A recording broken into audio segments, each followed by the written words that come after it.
Welcome to Mind and Magic, where we demystify the occult and talk about all things esoteric. Today, we're going to discuss congruency, what it is, and why it's important to your magical practice. So let's get into it. Let's watch some crazy stuff, yo!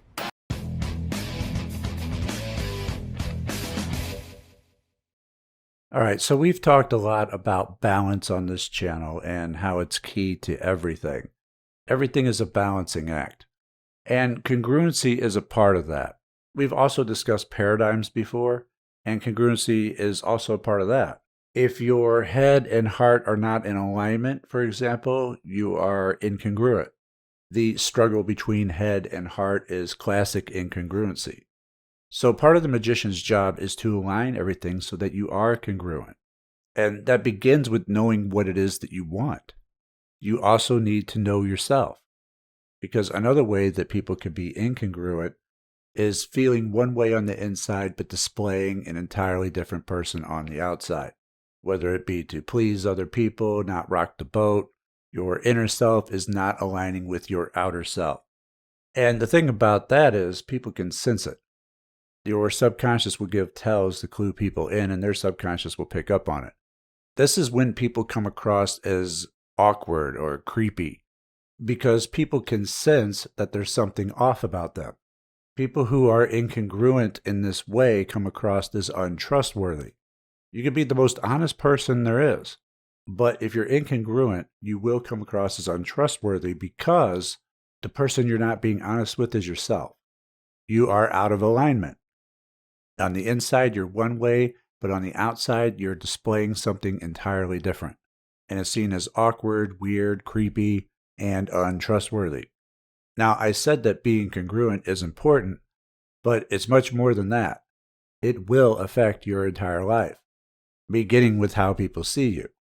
And it's also said that it can affect how attractive you are, and not just for the normal versus creepy factor either, but also physically.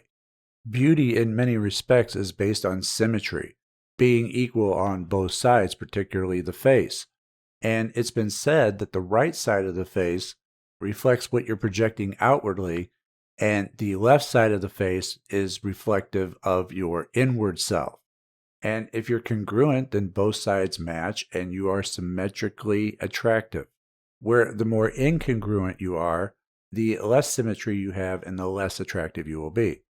Now, one experiment to do is to take a picture of yourself and right down the middle of your face, you mirror it for both the left side and the right side so that you have two pictures, both made up of the left side of your face and the other with both halves being the right side of the face, and then see how different they are. If they look the same, then you have symmetry and also congruency. If they don't match, then you have some work to do.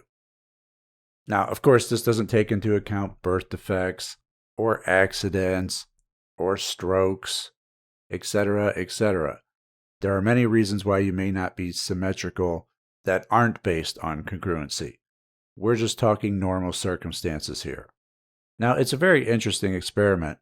I've seen photos where they're pretty symmetrical, and then I've seen others where they're just completely off. I've tried it on other people's photos as well.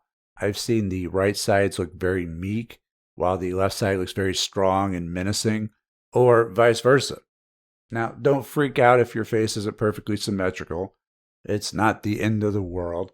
Some people may just want to go straight for surgical options, but one should always look to see how congruent you are.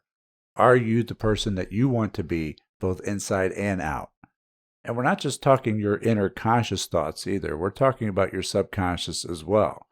We have talked quite a bit about the subconscious before and how the conscious mind can be at odds with the subconscious. And the subconscious dominates the conscious mind in those battles. So we strive for full congruence.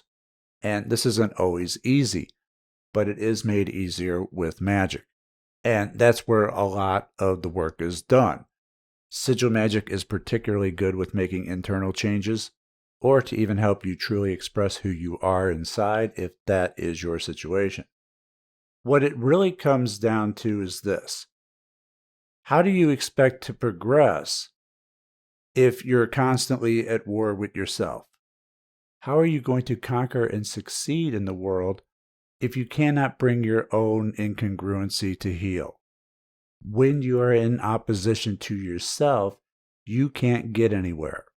It's always one step forward, one step back. You're spinning your wheels. So that's what I want you to take a look at and examine in this lesson. Those areas in which you're incongruent and could use some work. Everybody has some. Now, I've done a lot of work to fix a lot of my own incongruencies, so I'm much better than I was, but I'm still far from perfect. I'm still human. I still have some areas that need a bit of polish. When I first started this channel, you may recall that I didn't want to even do these videos. My spirit and the divine were telling me one thing, and my conscious mind was fighting it tooth and nail. I really did not want to start this YouTube channel. That was an incongruency. That has since been sorted out. So we need to look at what areas we're fighting ourselves on. What is it you know you should do, but you keep putting it off? What is it that you really want to do, but you're not allowing yourself to? Have you put off your dreams or desires for other people? Are you waiting to have things so that you can do things to become who you want to be, when you should just be who you're going to be, and then you'll do things to have those things that you want to have? See, most people get it backwards. So just a little self-checkup here this time around. Every now and then it's good to check and see how we're doing, but congruency is a big deal. In the Psalms program, I said that if you're doing magic with a Christian upbringing, it's better to do ceremonial magic to help incorporate that into your practice to achieve congruency. Otherwise, your own subconscious may fight you on your practice because of your upbringing. It was programmed with a completely different set of rules in mind. And so to appease the subconscious and achieve congruency, we incorporate the Psalms and Scripture into our practice so that we're still in alignment with that Christian upbringing. And if we don't, then our practice can suffer or even be sabotaged. So again, congruency is quite important, not only to our practice, but to our lives. And again, to start, we want to ask ourselves who we truly are and what it is that we truly desire, because everything that follows is going to be based upon those points. I want to thank you for listening. I hope you enjoyed this video. Leave a like and share it if you did. It helps others to find it. Consider subscribing if you haven't already. Check me out on social media. The links will be on the screen in a moment. And visit mindandmagick.com for magical programs and courses. This is Frater Xavier, and I'll see you next time. Take care.